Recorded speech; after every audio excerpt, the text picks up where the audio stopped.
Come here.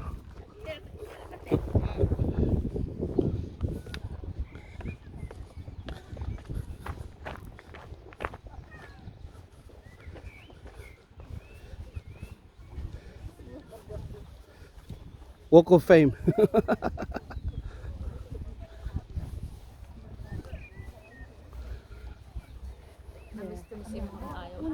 Oo, ganda din, no? Saan ba siya, te? Ah.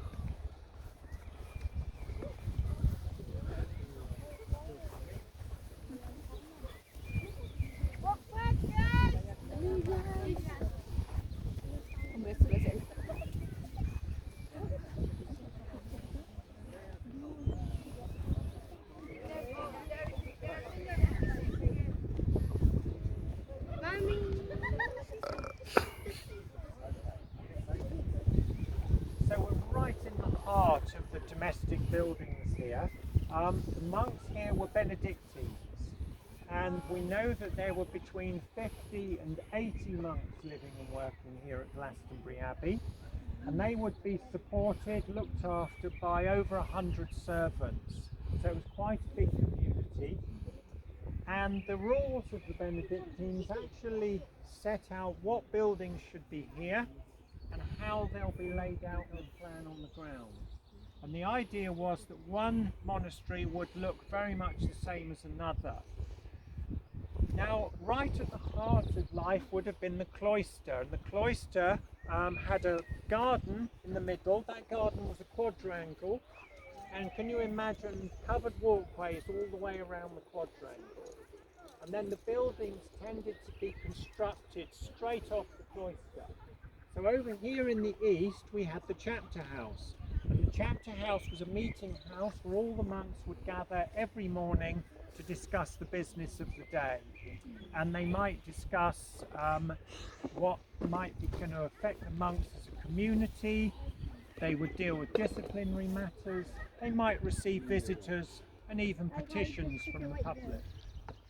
Now right next to that meeting house was their sitting room, and the sitting room had a fire going all the time, and this was the only building in the monastery that the monks had access to that had a fire going. So can you imagine, during the autumn, the winter, the spring, a lot of the time it would have been cold and damp in these buildings. So that sitting room would have been really, really important to our monks here.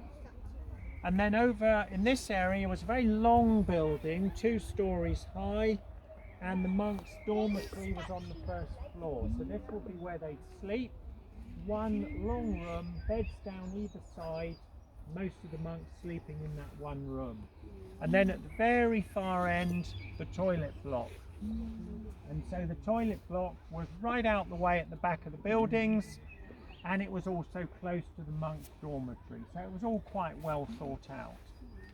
Now over here, you're looking down into a cellar, and that's the cellar of the refectory or dining room. So this is where our monks would gather 3 times a day for their meals. They'd eat generally simple food. They would sit at wooden benches and tables in complete silence while somebody read to them from the scriptures, from the Bible. And the food that they ate, well, it was very largely shaped by the date in the calendar. So if it was an ordinary day, very simple food, usually vegetarian. If it was a saint's day or a religious holiday, they might have finer food. They might drink wine instead of ale.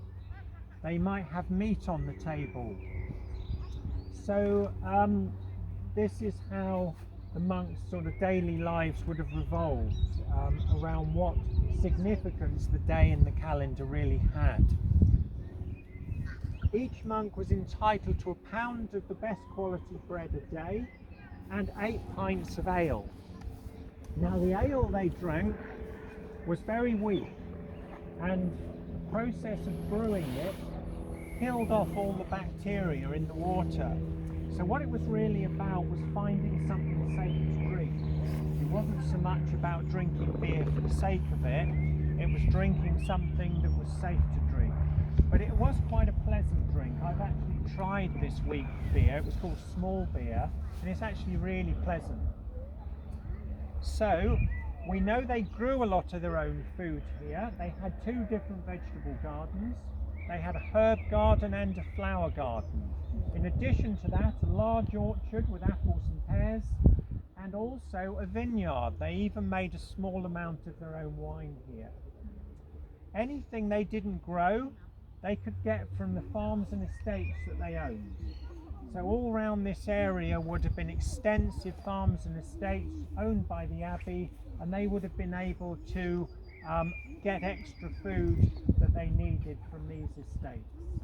All right, so a lot of the time and the energy would have gone into feeding everybody here, because you had 80 monks having 3 meals a day, you had another 100 servants who probably had at least 1 meal a day as part of their sort of package of employment, shall we say, and then the abbot who was in charge might have guests fine dining here as well. So a huge amount of time and resource that went into feeding everyone. So let's head down to the abbot's quarters.